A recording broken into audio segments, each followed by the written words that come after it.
Hallo und herzlich willkommen von der Gamescom 2016. Wir stehen hier am Stand von Armello. Das habt ihr vielleicht gestern schon im kurzen Daily Vlog gesehen. Ob das überhaupt ein Daily Vlog war, lassen wir mal dahingestellt.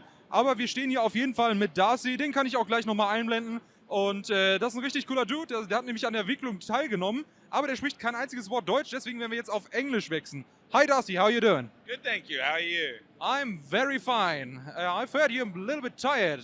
That's it. I mean, it's my first Gamescom and my legs are sore. I can totally understand that. Yeah. What led you to the idea of the game? So the idea was that we wanted to sort of bring a tabletop experience to the digital world. So it was really important to us that we had these sort of fairy tale tales sort of like sandwiched in between a strategy game that people could really sink their teeth into. And we massaged it over time. It started as like a war game, and then we refined it down to just heroes, and we just kept cutting things and adding things until you see the Armello we have today. That's pretty nice. I've heard that there are currently 8 champions, and there will be another few. What can you tell us about those? So we currently have, as you said, 8 heroes available in the game. And at the end of the month, our first paid DLC pack will be unveiled on all of our platforms, including Xbox, which is a new platform of ours, and that'll include 4 new playable heroes. What can you tell us about the maybe types or classes of the heroes? How are the different playstyles? What's different in each playthrough? So I'll talk about one hero in particular that I find quite fascinating, which is Sargon, who's like a rat warlock, and he has blistered skin, and he's a blind seer.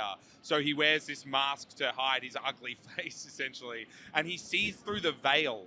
And what that means is when he's drawing cards, he gets to see what cards he's drawing before he's drawn them. So that does a few things that really alter the way the game's played. For example, it makes the more difficult victory, which is the rot victory, much more achievable in the game.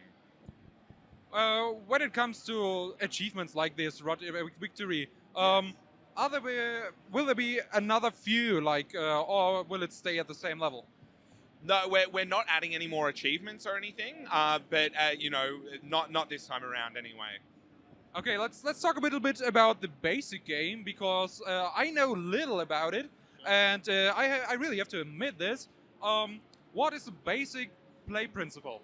So the idea is it's very much a digital board game. So you start a game with one hero. It's a 4-player game, and they all have heroes as well. And you're fighting over the throne. There's a king in the center of the map, and he's fallen to this dark corruption. So you're a representative of your clan, and you need to go forth and seize the throne for your clan.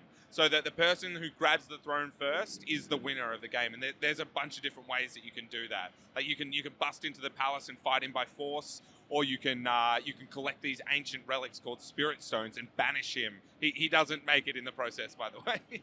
By banishing him, he doesn't like that a lot. I can totally see that. How long has the game been out for?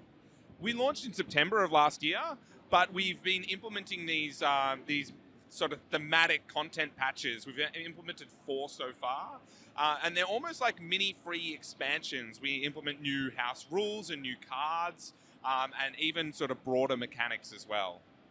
Okay. Can you give an example for like broader mechanics you've implemented so far? Sure. So in 1.3, which is 2 batches ago now, we implemented the dice collection system.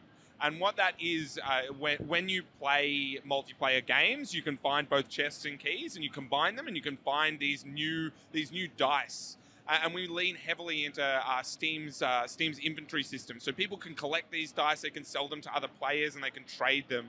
So there's this kind of like very nostalgic process of finding and collecting cool little dice. So like, back in the D&D days or whatever, like having, you always want to have the coolest set. So that's what we've implemented into Armello.